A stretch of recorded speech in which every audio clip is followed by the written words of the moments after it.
মজার ঘটনা খেয়াল করে শুনেন।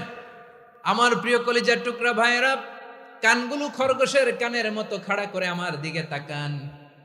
সাইয়্যিদাতুনা উম্মে সালামা রাদিয়াল্লাহু তাআলা আনহা, ওনার স্বামীর নাম আবু সালামা। শ্রেষ্ঠ দম্পতি, শ্রেষ্ঠ ফ্যামিলি। প্রথমে হিজরত করেছিলেন হাবাসায়, পরে হিজরত করেছেন মদিনায়। উহুদ যুদ্ধের পরে ওনার স্বামী আবু সালামা ইন্তেকাল করলো, শহীদ হলো। সুবহানাল্লাহ পড়েন। যখন আবু সালামা ইন্তেকাল করলো, উম্মে সালামা রাদিয়াল্লাহু তাআলা আনহা কেঁদে কেঁদে হয়রান। আর নবীর শিখানো বাণী অনুযায়ী তিনি বারবার পড়ছিলেন ইন্না লিল্লাহ। কি পড়ছিলেন?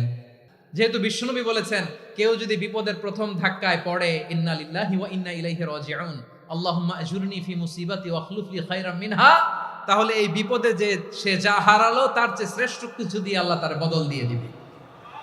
এই হাদিস শুনে উম্মে সালামা রাদিয়াল্লাহু তাআলা আনহা ওনার প্রাণ প্রিয় স্বামী আবু সালামার ইন্তেকালের পরে চোখের পানি ছাড়ে আর পড়ে ইন্না লিল্লাহি ওয়া ইন্না ইলাইহি রাজিউন, আল্লাহুম্মা আজুরনি ফি মুসিবাতি ওয়া আখলুফ লি খায়রাম মিনহা। বারবার এই দোয়া পড়ে চোখের পানি ছাড়ে আর মনে মনে বলে, আবু সালামার মতো ভালো মানুষ মদিনাতে নাই। তার চেয়ে ভালো মানুষ কি করে আল্লাহ তাআলা আমারে দিবে? তার চেয়ে ভালো মানুষ তো আমি মদিনাতে দেখি না। কি আজীব তামাশা, কি অবাক করা ঘটনা।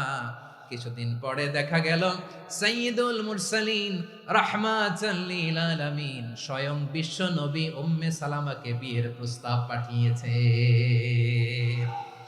স্বয়ং বিশ্ব নবী উম্মে সালামা রাদিয়াল্লাহু তাআলা আনহাকে বিয়ের প্রস্তাব পাঠিয়েছেন। উনি রাজি হয়ে গেলেন, বিয়ে হয়ে গেল।